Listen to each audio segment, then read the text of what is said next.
specifications have to ensure quality, performance, and timely manner? Our standard, all standard specifications follow the local code contracts law. There's always the minimum amount of bonding, 100% performance and payment bond, to ensure that all vendors and all subcontractors under the prime contract are fully paid for the work that they have reasonably completed. There's always the 20% bid bond. I'm sorry, I'm out of order. Bid bond comes first. That's to ensure that if someone does submit the low bid, they don't decide at the last minute to pull their bid because they made an error. There are certain provisions that were added to the law in recent years allowing certain errors and withdrawal of bids. But again, like I said, after that stage, we award a contract, 100% performance payment bond. There's also liquidated damages. If they go over the specified allowed amount of working days in the contract, that can be adjusted by project. I believe right now the specs that we put out, I don't want to speculate, but we're close to $1,000 a day for underperformance or going over the allotted amount of days. So it's a pretty stiff penalty. $1,000 a day, the boardwalk is it done in time?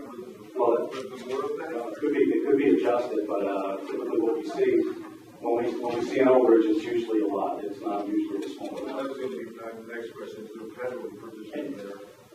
I'm sorry. If there was a penalty provision, it would be in the specs if they didn't perform in the amount of time. Yes, it's in the form of the liquidated damages. Of course, that can be adjusted due to the size of the project. So, who will be performing the oversight role regarding the penalty in the first phase of the contract? that is partially by the city, and that is also to be discussed as far as the construction administration. I was going to come forward to you in the near future regarding that situation. We are capable of doing it. It's just a matter of how many things hit. If we have a lot of snow, then again, if we have a lot of snow, the project may be stopped. So that's still up for discussion right now. Where will the project staging area be? That's also up for discussion. We have a couple of ideas. Much of it will be the beach itself. As far as inland, we haven't really discussed any specific area. Okay, the time frame just scares the heck out of me. I mean, we're talking about maybe get bids in December and hopefully finish in March. You never know. There could be somebody out there who's not satisfied with bids and challenge the bids, and we're back up to the most important with lawyers. If I may offer just one statistical tidbit of information. Belmar began January 8th with their boardwalk again. They had pretty good weather. They're approximately 2 miles long. Granted, they're about half the width. We're only doing, that's 5,280 feet per mile. So we're looking at, they did about 11,000 feet in a 3-month span. And that included everything, piles all the way up through the decking. We have 600 feet to do. So they also had help with performance bond. You put that in they did. We can model after that. We can't. We can stiffen towards that. I don't know that we can go as stiff as theirs was because theirs was ratio based on the size of the contract. Is there a time frame, like if we don't spend FEMA money within a certain amount of time, we lose it? There is some stipulations, but again, given the extraordinary experiences everybody's gone through on Sandy, there's been allowances, if you would, for extensions of time. And again, that would go the city, the community would go through the state representatives and basically ask for the extension. And again, the size of the projects and stuff that would make a major impact on that. And again, I apologize. My question is more framed about your contribution tonight. Is what you're proposing tonight, who else locally has what you're proposing? Well, to be truthful with you, this was one of the responses because of the boardwalk fire. We looked at this and we came back and said, we have a lot of the communities that decided to rebuild, the boardwalks, back to pre-disaster condition. We saw how that worked. It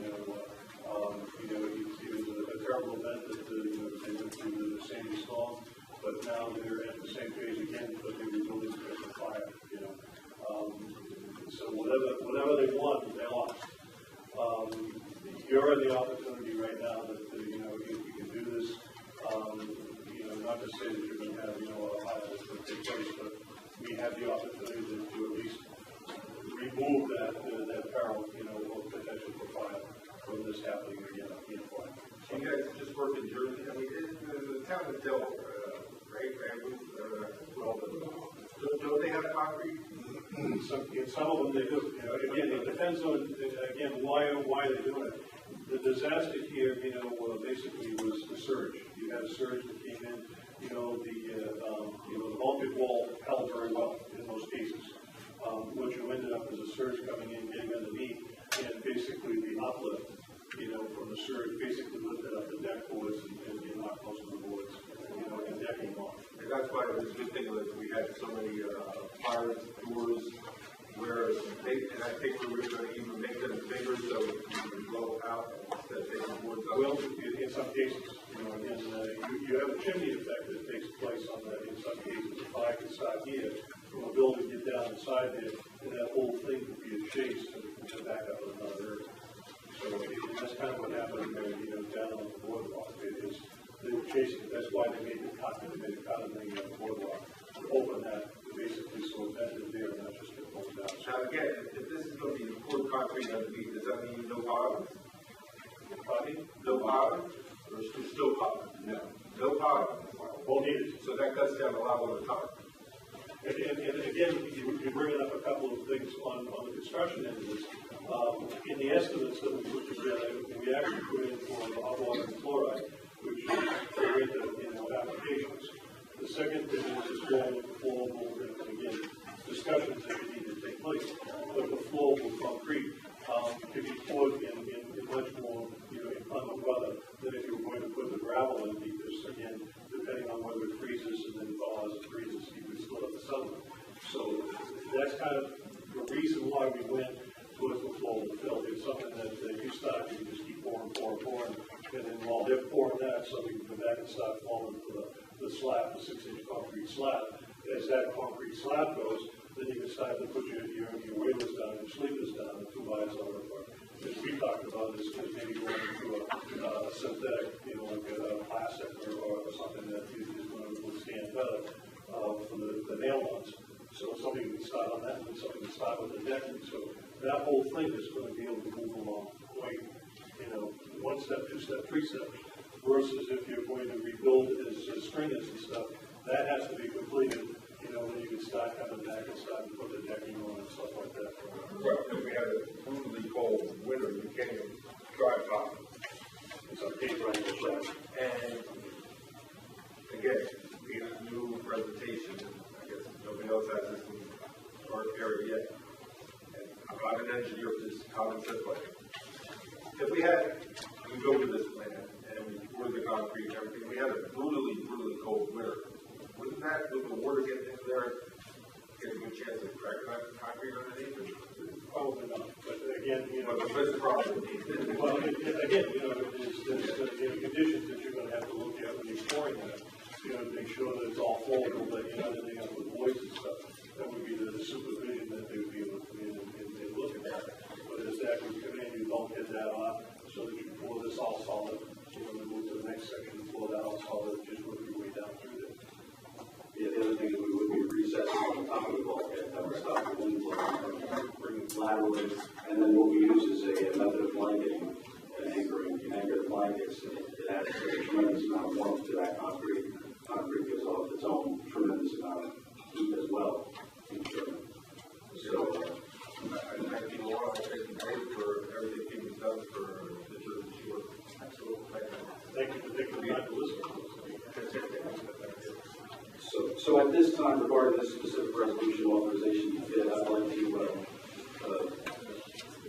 propose, the council to consider at least authorizing the bid. But also, there is a possibility, if you'd like to think about it more, we can table to the next meeting, which is the 3rd Wednesday of this month. But it would have to occur.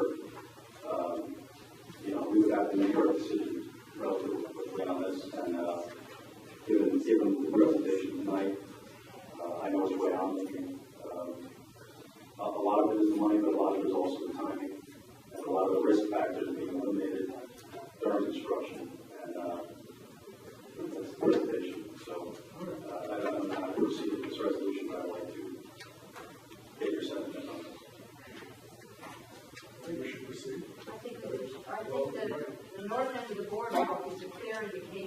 that once they poured that in there for bamboozle, it didn't budge. It absolutely, and we kept saying, Mike, let's do the whole board. Just go all the way down and pour this stuff in there. So I think that makes I sense. just think always being beginning this. I wish, and again, I'm not saying this, but yes, I wish you could say, hey, John, 8 other board members have done this and there's been 100% success rate, but nobody's giving those facts and figures. And it's just like, we were given something in the package that was coming to do a 180, and I'm going to have to abstain on this, and I think I get more information and a better presentation, and not from you guys, maybe more facts, and somebody can say, hey, go look at this town, go look at like why they did it, go look why Manasquan didn't do it, go look at why who else in the Jersey Shore is proposing this. And again, everybody's cognizant of the fire at Seaside, and maybe we lucked out because we don't want to build a brand new boardwalk and have the same thing happen. So the fire walls, everything, the fire thing, I'm totally on board. That's great. But well, let me ask a follow-up question. We may be the first in the Jersey Shore, but this technology, this approach, are there other boardwalks anywhere else in the country that There was one in The city of Elizabeth, Waterfront Park is going to use this method on one section of their boardwalk. They're going to have a concrete slab with embedded nails and deck. So they're all talking about here. so they're going to. Do it right. So I don't know if they've started construction yet, but they're on it. Are you aware of any other models? I think that's what the council is asking, that where this has been used, or is this really, for want of a better word, I'll say, cutting edge for this type of boardwalk? Well, I was going to say, this is not very different than what we have in the North End, so I would say we're not getting anything. We were already getting it, and it was tested. And that was completed in 1 week right before bamboozle. Granted, it's a third of the length, but it's about the same length. It's rapid. I mean, if you think about the amount of truckloads you need to actually truck in traditional gravel and the accesses that we have versus pumping this shaving cream type material that hardens like compacted mud. Compacted. So let me ask you a different question, again addressing what John is stating. In terms of timing and the just so everyone knows, there was I'll call it a traditional bid request that was coming before the governing body tonight to rebuild the boardwalk exactly the way that it was built originally. And there was this meeting yesterday with these gentlemen from FEMA that encouraged Joe to come and say, well, there's another approach here that we should make the governing body aware. So this is all brand new to me, brand new to the governing body. So the question I have is, if we were to take the 2 weeks between now and the 16th, which is our next council meeting, come back and award them, what would be the, in terms of the timeline, et cetera, what are we looking at? I don't think it would affect it terribly, maybe by probably the same amount of 2 weeks. Again, we have plans just about ready to go on the traditional. As far as the changes, it's a matter of changing a few details and the quantities. It's all the numbers really at this point. The design is very straightforward. There's nothing really glamorous about this. It's pretty traditional. So by delaying in 2 weeks, and again, it's a policy call in the governing body, but I know what it feels like. That's something put right at the last minute, say, okay, I'm making this decision, and I really haven't even had a chance to think it through. Having the two of you here tonight gives me a lot more comfort, but I think that if the governing body, based on what you're saying, wants to take, just like do a little more research, have an opportunity to follow up with you, Joe, or maybe, I don't know if you're available for follow-up conversation. Then if we have to go through tonight, or if you want to postpone 2 weeks, I just want to say, I wish we did it 3 months ago, so I'm not going to delay 2 weeks. But if we could get like a checklist, like, what's it going to cost, what's it going to save us? I mean, everything right on that. I mean, what's it going to be? It may make it a lot easier to make that decision. Right? So the question is, do we bring it back on the 16th, do we vote on it tonight? And that's really the Clarification, just for clarification, next meeting I'm the 50. Oh, 50. I'm the special, because I'm the special license. Oh, all right, so it's the 15th, thank you, Steve. So on the 15th, so that's 13 days. Can we get all that stuff they put in a week, like, as far as like, I will say this, projected costs, I mean, it's called A and B, called old and new, I mean, before anything, just go break down the list. yes, the answer is yes. And John, you just raised a question that you wanted to answer, is that what we're I waiting? think I got some books on the page. I was just saying, what are they gonna do? You just want to know cost and savings, but if you know it. I think they're gonna be able to find first what happens. Because they're gonna be engaged, I don't know what. Because if the cost was like, say, if the cost was like 10% instead of 40%, it's like, why take a chance? Again, the kids don't even grow up yet, so you can get to go out and get what it is. The specs aren't growing up. The specs aren't going to be growing up for nothing else. They're not going to get just 7. So what's 2 weeks? Am I right or wrong? No, that's why I raised it. No, but I mean, am I right or wrong, Joe, like, you're not ready to go out to bid to December? No, This is no, delayed, John. That's- no, December was totally everything I Starts thought. is what I'm saying. Definitely. But You can say with the fact that much right It's now, going to be for a year. I will say this, even if we delayed it 2 weeks, and you decide to go with the traditional, we're looking at a 2-day delay on the original plan. Didn't you say earlier it wouldn't be that much of a delay?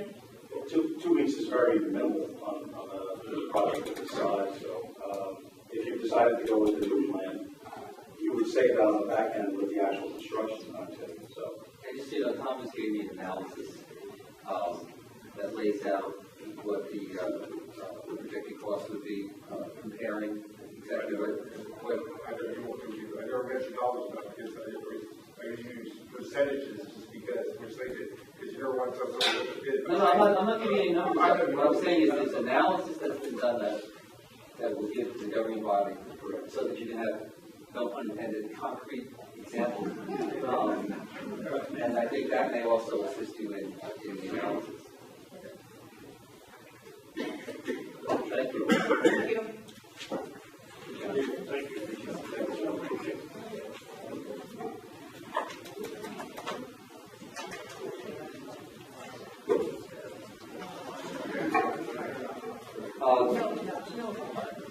So the second item on your committee's agenda is a non-binding letter to NJEIT for the financing of Main Street Memorial Drive. And I want to make an introductory comment. How the city manages its debt has been a long-standing issue. And I had a meeting with our now acting finance director with regards specifically on the whole NJEIT funding mechanism. And so for everyone in the audience, NJEIT stands for New Jersey Environmental Infrastructure Trust Program. So it's a funding source that municipalities can apply for from the state, and it is like the lowest interest rate, right? But in discussing this with regards, one of the things that he's looking at is how we manage debt service over the long term. And sometimes when you go through a program like this, it can have a spike in how your debt service is paid. And so one of the things that I wanted to make sure before this was brought to you tonight was to make sure that it's absolutely non-binding, no obligation on the part of the city. And it just puts us in the queue at the state if the city determined that this was the way we wanted to go, right? Ricky is looking at different options for how we finance capital improvements, et cetera. So I just wanted to make that part clear. I also spoke to Fred today, take a look at the letter as a city attorney, talk to our finance director, make sure that this is really not binding on the city if you pass this tonight, and say that we are interested in exploring this type of financing. And it is absolutely non-binding. Gary, could you explain something second, for me, the second sheet of this, it says upon completion, these roadways will carry a moratorium 5 years, 5 years minimum. Could you explain that? Well, a little bit, again, it has to do with, once you pave the road, you don't want to open it up. And the moratorium is, that it all has to do with the planning. If you know that you're going to pave a road, you want to contact all the utilities, you want to make sure that if there are any improvements that have to be made under the street, that they're done before you pave it. Because, you know, like you pave the road and then later, you know, whether it's electric utility or water, whatever, they come in and say, oh, we have to dig this up, we have to replace this pipe, we have to replace this, and then you even when they patch the afterwards, you've now created an opening for weather to come in and lift up, crack, do all that kind of stuff. So you shorten the life of the road so that the intelligent way to plan for matters like this is to make sure you get all of your underground infrastructure done, anything that you know needs to be done, and you can anticipate that will need to be done 5 years out. Get it done before you pave the road, and then you extend the life of the road.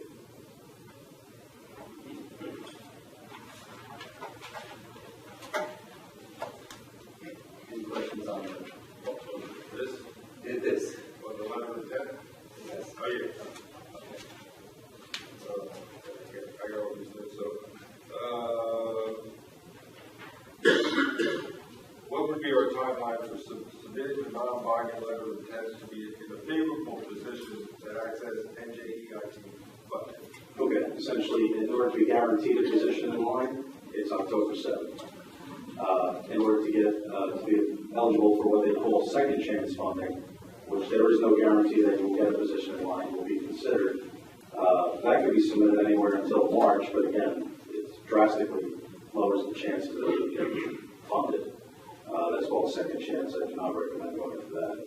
If we did do this, because of the non-binding nature, I would suggest we go ahead and you'll authorize me to do that or submit by October 7th. Some of the Terry just mentioned and answered, Ricky, what is our current ability to assume more debt?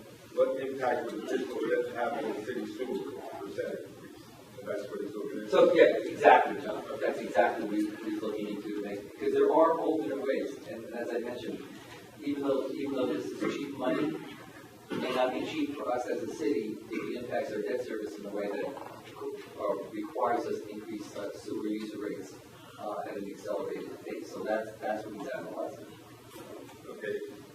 Wouldn't it be important for us to plan a fiscally responsible approach by identifying costs before we apply for these grants? And by doing that, I mean, maybe use in-house cameras to scope all these lines to see what has to be done immediately, what can be sleeved, which is done on Lake Avenue.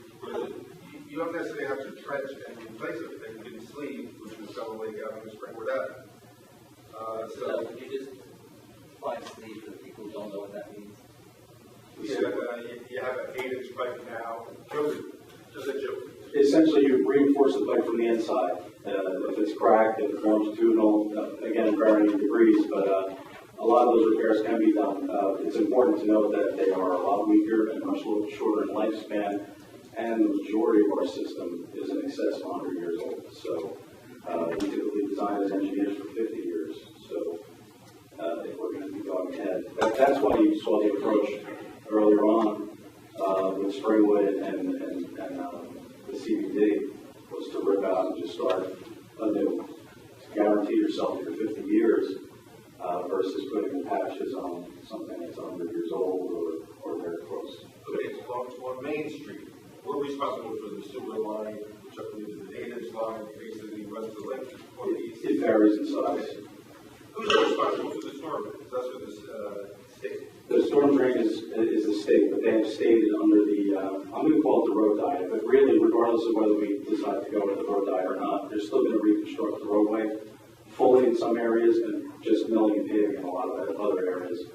Essentially, they've committed to very minor modifications. But it's the response to the storm drain, instead of fix things also, right? What we've done, so, Councilman, for example, are sump pump discharges, which we know are a huge problem on Main Street. They ice up out to the middle of the roadway. They've not committed to even fixing that, and that's really no. So, whatever they don't plan on doing, I plan on designing the right way to make sure that that doesn't happen. You're with the input.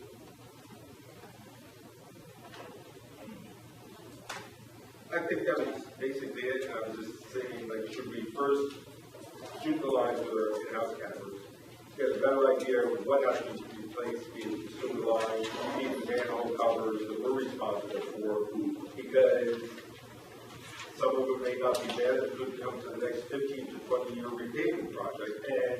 And again, about the Monmouth County Road over here, I don't know what's going on with that, but the state highway, that seems to be hurry up, hurry up, hurry up, and have the state saying, hey guys, we ain't doing this for a year or two. So why do we have to jump right on this NJDIT funding right away? And would we make better off having a better idea of the actual number? Would they give us more credit having the actual number, just like, hey, we want $1 zillion instead of, hey, we need X amount of dollars because we did the homework, we did this, and again, you said it's October 7th is the first go around, and the next one's March. Would it look better if we did it the right way? Well, essentially, albeit this is not binding at this time, there is a timeline that starts, the clock does begin. By March, I believe it's the middle of March, I can't recall the date right now, we would have to be ready with plans and specs. So within a couple months, we have to make a decision as to whether we really want to go forward with this. But that would give us a couple months to do the full analysis. At that point, we would do an RFP for engineering, get that done, and have final plans and specs ready to go, or at least reviewable for the state by the middle of March. So if we have, so if we had plans and specs ready to go, and the state said, hey guys, we're not bringing up the street for 2 years, what's the state NGIT? We could withdraw our LOI. So basically, we would have to know that. Exactly, letter of intent. We would have to. So we would lose the funding because the state's not ready to open up the street? No, there's no penalty for us to do this ahead of them, regardless. Even if they do it in 5 years, at least we would know that we did everything we could to replace our infrastructure ahead of their construction, which is definitely going to happen regardless of when it is. The earliest, I believe, is 2015. We couldn't afford to rip up all Main Street. No, it'd be limited. Good question. We'd be limited to traveling over trenches for that time being. Essentially, if the trenches are restored in the proper manner, and we maintain the performance bond and whatnot, we shouldn't have an issue with that. It might be an inconvenience for a little while until they do theirs, but that's always the case when we do utility work. There are many times when we do utility work where we can't afford the capping of the roadway, and we just do it years down the road. Okay. Do you have the proposal started? I have my estimate that I prepared and offered you tonight, so that you have some concrete Just do numbers. me a favor, go to the second page, the second to last paragraph, assuming. Oh, I might. If you could read it for me, I'd appreciate it. I swear, I've heard it 5 times, I can't figure it out, but that means, Okay. so we're going to save $2 million somehow. Oh, yes, I was dovetailing into that. Essentially, by taking advantage of doing our infrastructure here, when we did Springwood Avenue and the CBD, we bore the cost in our NJDIT loan of completely reconstructing curbs, sidewalks, and the street. In this case, the state would pay for all of the repaving, all of the reconstruction, the majority of the handicap ramping, as well as the county handling that for Memorial Drive. Just so you all know, that was scheduled for roadway repaving this summer, but in light of this development and in speaking with the county engineer, he decided that it would be best for us and for them to table this. And it's a good thing they tabled it because now the road value money came through. On the 30th of this month, I believe it is, they're going to be having a hearing right here. You know what? I'll clarify the date and place. But there will be a hearing on that road value. So that's now going to be a reality and it's falling into place. It's a good thing that they tabled that. So we have a commitment that they're going to do that. Again, that's only up to Asbury Avenue. I'm recommending that the city take it from Asbury all the way to the tip of Memorial Drive and 7th Avenue. That happens to be the absolute worst area that I know of in the city for sanitary sewers, especially where Sunset is. And just real quick, just to touch on the Southwest infrastructure and the teaming, that was already done on the Brian Grant's tenure here, and it was largely identified that we are in serious trouble. That should be addressed, at least as a phased plan of some sort, and This would be ideal to dovetail with the project that we just completed. Since you brought it up, I was going to wait for Council Page question. Sunset Memorial has just been an ardent barrel of Middle Street for 6 to 8 weeks. Yes. Well, what's happening? We have quotes that needs a new manhole. Essentially, in the bitter cold of last winter, for a few days that we had bitter cold, we had a large sewer emergency that backed up all the way up 3 blocks west and started expanding south and a little bit north. We had a 12-burn emergency. It was a multiple break. I believe there was 3 actual breaks on the approach to the manhole. At that time, it was not suggested to replace that manhole. The manhole was acting fine. Of course, here comes the new weather, the warm weather. The ground shrinks, expands. The manhole started collapsing. Obviously, there was probably some issue with the actual digging and burying it and the backfilling. But the manhole needs to now be replaced. And that line going up and down Memorial is a lot bigger than the nation. That's a truck. I believe it's 18 inches. I was just looking at the maps before I got here, so I think it's 18 inches. Thank you. Next item on the agenda, marriage equality resolution. We've 2 of our council members are going to address that tonight. Deputy Mayor and Councilwoman Cruz. Essentially just looking to offer support to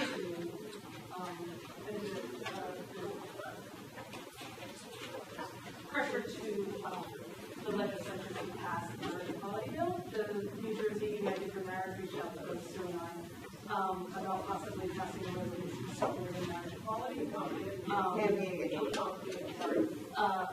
Reached out about passing a bill for marriage equality.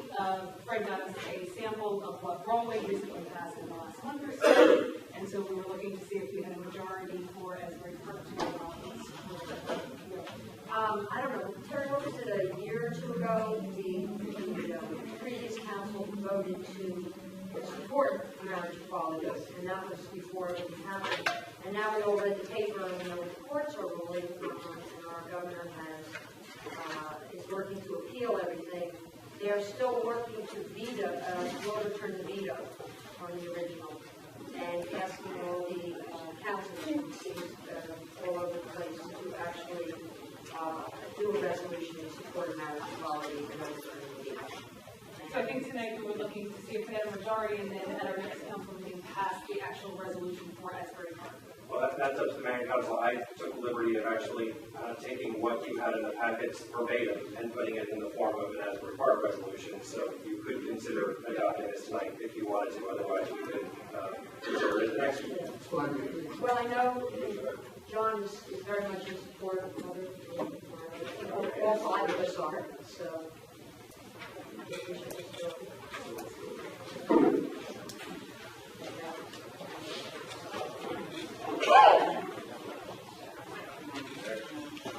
Next item on the agenda is the transfer of property memorandum resolution. This is actually, because it's in the work redevelopment area, the governing body has to weigh in and approve the agreement that was reached between Vince Gifford and iStar, in which the iStar has a piece of property that they're transferring to Vince Gifford, and Vince Gifford has a piece of property he's transferring to iStar. Both of these entities have been in litigation. This would settle that litigation. It will also aggregate entire blocks for development in the waterfront that right now are not owned by one individual and one entity. And again, it's more of a housekeeping issue. This is not something that the city was involved in terms of the actual litigation or negotiation or whatever. But because it's in the redevelopment area, the waterfront redevelopment area, it requires the governing body to say, yes, we're fine with this exchange. And so there's a resolution, well, if the governing body wants to move forward, there's a resolution that's been prepared by McFadden and Scotland that basically blesses this transfer.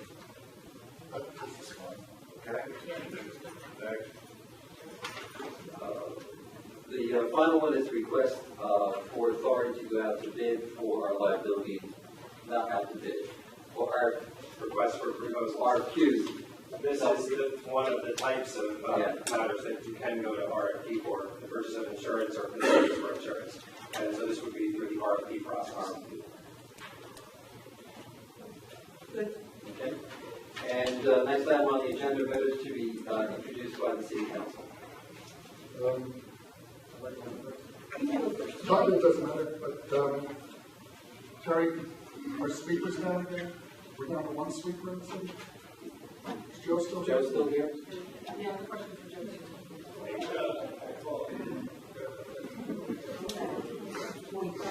Or you just get away? But as soon as you think you're out there, you're holding it back. Joe, Sweepers. our sweepers are down to one sweeper? We've been down to one sweeper. We're down to our Elgin. Actually, I was going through my correspondence today, and I'm looking to set up a meeting with Ricky to seriously address putting one out to bid and or acquiring one through state contract. Well, we've got to do something because this is going to be quite ridiculous. We have to have another sweeper. Okay. We just have to do it. I know it's going to be. Yeah, we're down to every 2 weeks or so. We're down, replace it, but we lose a day. And the worst, it's not good for perception as far as all the inside parking. Well, it's not. I mean, In addition to if we go around the town, it doesn't look good. right. You know, the quality of life issues are just something we've worked on for a long time. Thank you. So let's just move on. Okay. Hopefully I'll have a report for you at the next meeting. Thank you. Because Joe is here. Amy, didn't you have a question to ask him? Yeah, I just have two quick questions. Joe, just to follow up on the email I sent about possibly having some sort of makeshift lights for the Springwood Ave playgrounds. This is going to be getting dark at like 5. Yeah, absolutely. Is there any way that we can either speed it up with JCP&L or put something up temporarily? We have a commitment that it would be probably we're looking at 3 weeks for them to put those get us power. So 3 weeks with our temporary lights that we currently have at the boardwalk. If they weren't mobilized today, they'll be mobilized tomorrow. And that'll be on the playground, so then We're actually going to try to near move, the playground. we're going to try to move the final light so that I know Councilman Moore has some concerns about blinding people, so we'll take a test run with the temporary lights. At this point, it's definitely better than nothing. And just to get back to your question, Councilman, there was always a part of this that was going to be the secondary plan, where we would put an additional light closer to the playground. If this one becomes too blinding, it'll be more of an access, since that's the driveway, we'll light up the north side of the playground, and then we have one a little closer, more locally higher up, shining down. And I just have one more question. And Terry, you and I talked about it a little bit. You sent me an email about that a few years ago we initially looked into trying to make the entire city Wi-Fi. And I'm wondering, can you just reevaluate looking into that and more on the talk about it? Sure. Because Next week, we have a meeting with Cablevision regarding the waterfront. I asked Joe to expand that conversation for the entire city. Because what happened, I mean, we didn't go, this is going on before. Yeah. What happened to the towers that were supposed to be placed on the west side? We had a whole group that, you weren't here. No. I mean, they came in, they did a presentation, and no one ever heard anything. Yeah, I just don't know if anything. That's like 5 years ago. All right, also, I was just going to say, ideally, just so everyone knows, it would provide access to the internet for the entire city. It may cost us something to somebody to evaluate, but it would provide access throughout the city for anyone. We've actually been talking to the police department regarding the surveillance cameras and pricing out the cloud. That would not only have the cameras and the meters potentially beaming up to this cloud, shooting back to a central point, but potentially offering a public hotspot all the way across the city. So will you get back to me after the Absolutely. All of this will be brought up at the next meeting next week. also, the lights down by the senior tower, is everything working now? I mean, some of them. Oh, yes. The street ones are, there's 3 still on the boardwalk. I spoke to Jim Markey yesterday. He had previously told me that those 10 on the northmost section of the north boardwalk were in fact JCP&L, and everything south of that was ours. He's now rescinded that, and he's starting to think that they're all still JCP&L, which you had alluded to at one time. Councilman Moore. That's what I thought, and look, if he comes back and says they're all theirs, that's great, but as far as the ones on the street that the one resident had mentioned have been out forever, they're all public, as far as I know, except for maybe one, and those are JCP&L's responsibility. It's no longer an issue of the entire circuit being down. The circuit's now energized and up. It's isolated to that one lane or two, but there was approximately 8 that were out. I haven't heard anything since then. I'll swing back up. Since, Go ahead. Mr. Joe, go ahead. no, it's not. I want to. Well, I hear. I volunteer for Joe. Go ahead, Amy. So, and I think this would be for you, but I'm not sure. So we had a budget meeting last night, and a number of action items came out of it, but one wanting to know whether or not we already have, or is it feasible to put some sort of, how would you describe it, like, not to park, so if here's someone's driveway, that you have to park 3 feet away from it, just so you're not blocking the people coming out? That We would- wanted to know that, we wanted to know, because people were talking about how on certain streets they get very crowded in cars. Yeah, and that's typical in the urban. You know, if you park too close to somebody's driveway, they can't really back out easily. Yeah. Especially if they're that big. No, we're not even talking about that. General. Yeah, I knew what the guy, I knew what they were talking about. There's no city ordinance. There's nothing saying that you have to park so feet away from the end of somebody's driveway. We're sure of that, right? We're sure there's no city ordinance? Well, we were told it. I actually, it's rare to see that. We had it in West New York when I worked there. It was a very common problem, and it's right, we could be done, but we should talk to the ordinance, I guess. It's hard to ignore. The reason I say yes, because the police respond to the next door neighbor saying, you're correct, there's no ordinance against it. Because the state law has blocked the driver's side. But you get, it's blocking it, yes, but they were talking about not being able to maneuver around the car being parked so close to the entrance of the driveway. It has to be reasonable for you to get an order now. And is that up to the discretion of who? One thing I would say is, yes, an ordinance, but you gotta like it. I don't want to get rid of it. Neither do I. I mean, since I park on the street in my house, and a lot of people in my neighborhood park, and, you know, right up close to the driveway, but we all manage to get in and out of the driveways. Taking 6 feet, taking 6 feet per driveway on my street is disaster. I'm just saying, as a resident, I'm gonna go over there and speak. It was brought to our attention last night at the party. Yeah, no, I get it. It's just that, you know, sometimes you have to be careful. We need somebody that lives by McDonald's, that people park all the time. Sometimes they're inconsiderate, and people don't buy it, or they block the driveway. I'm lucky that there's a driveway next door to me, but I can try to handle the car.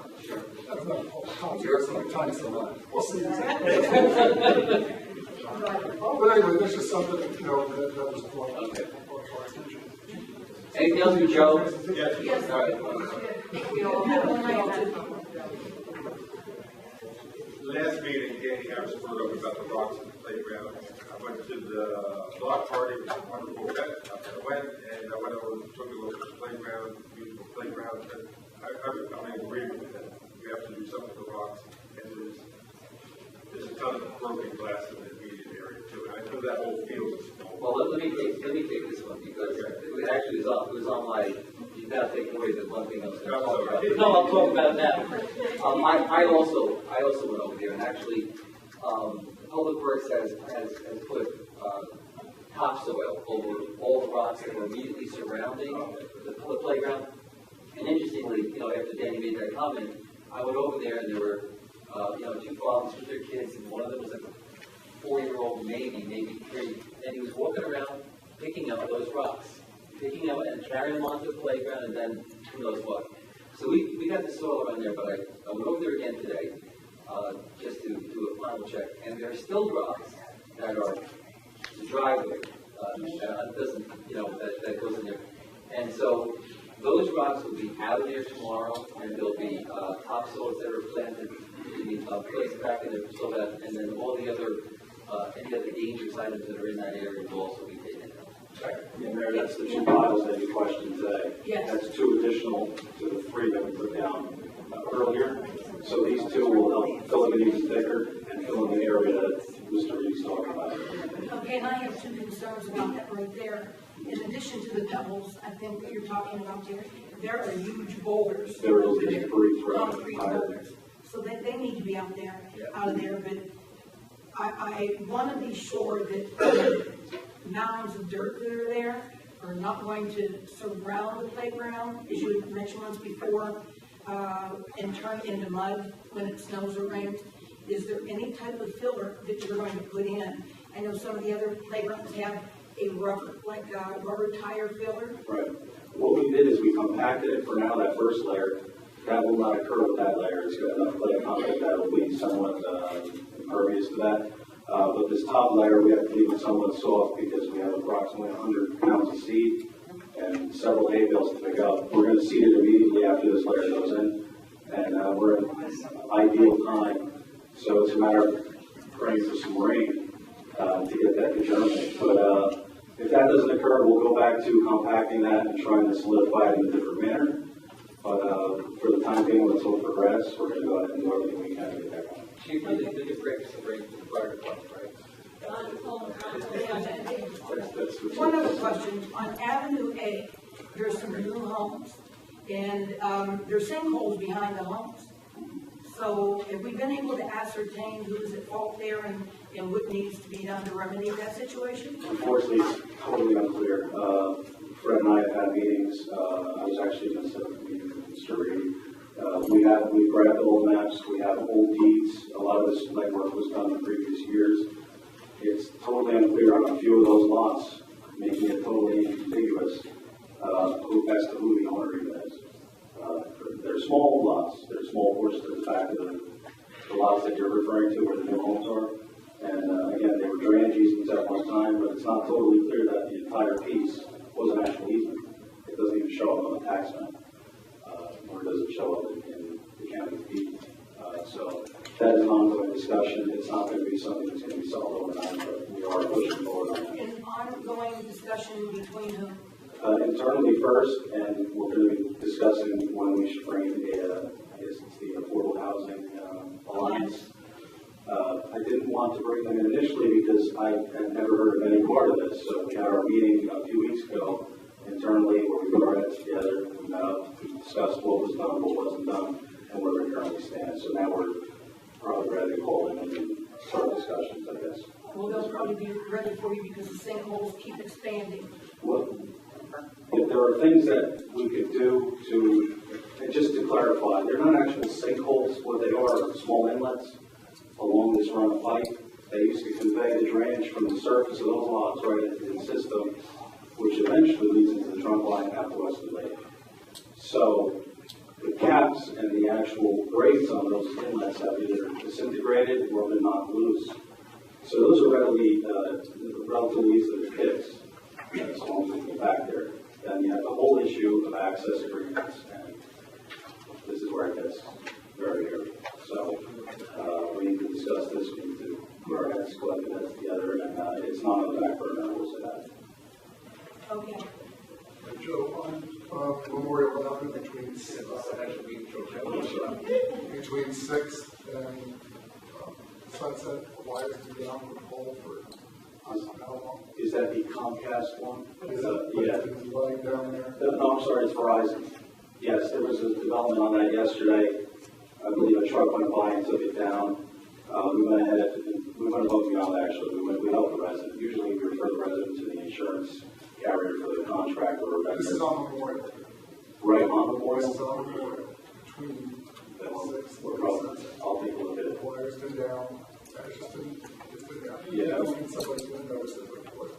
So could we take a look at that? Absolutely. That's all I, if there was anybody else I that got something. one more for you, Joe. Okay. In the bill resolution, there was some stuff about the Sunset Ave footbridge, and you might not even know about it yet, so, I can't recall any bills that we actually generated for that. okay, Yeah. that's fine. I'll ask for you guys. That was for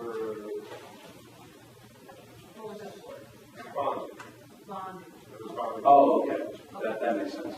That is definitely makes sense. Sure. So that would mean that we're moving forward on the footbridge. Actually, at least 2 calls and an email to SHPO. We were told by FEMA early on that they will drive the scope of this project. And did they get communicated? I'm trying. That's exactly what I'm trying to do. Thank you. Joe, I don't know if this is for you or not, but DPW. I just wanted to ask, Terry, Veterans Park, Memorial Park. I go by there, I try to jog in the morning, but it's more like a fast walk. The garbage in the parks there, that's been sitting there now for a while, it's just strewn in there.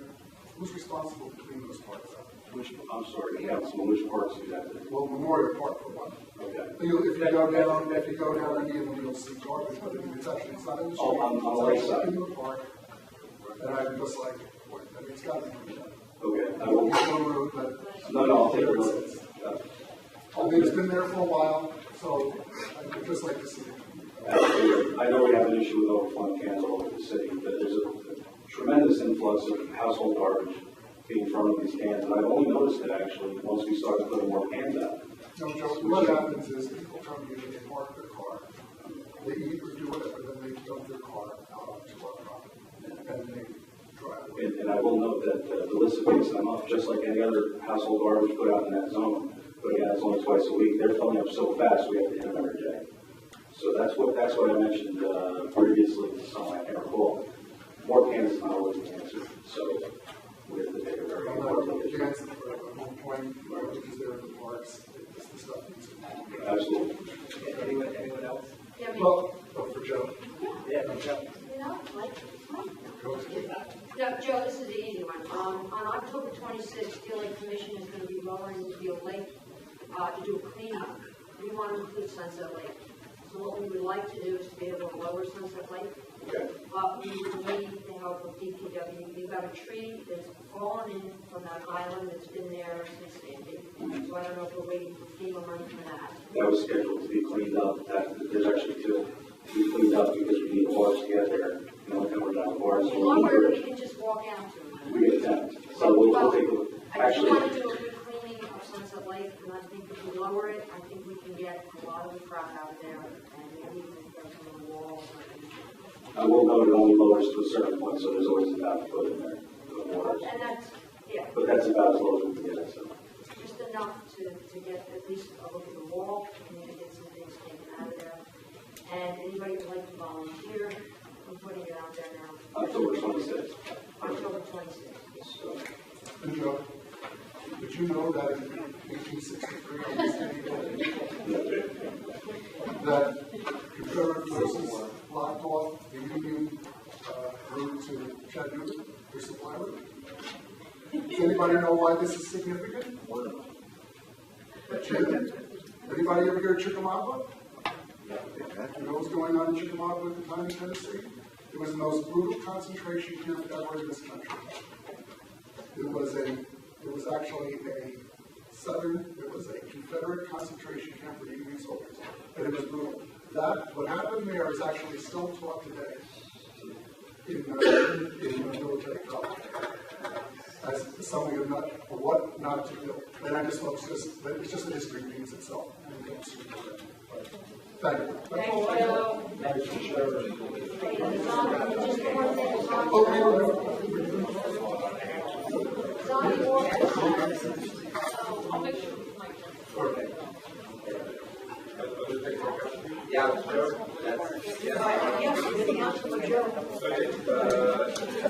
Two positive things. October 12th, I think there's literature over there.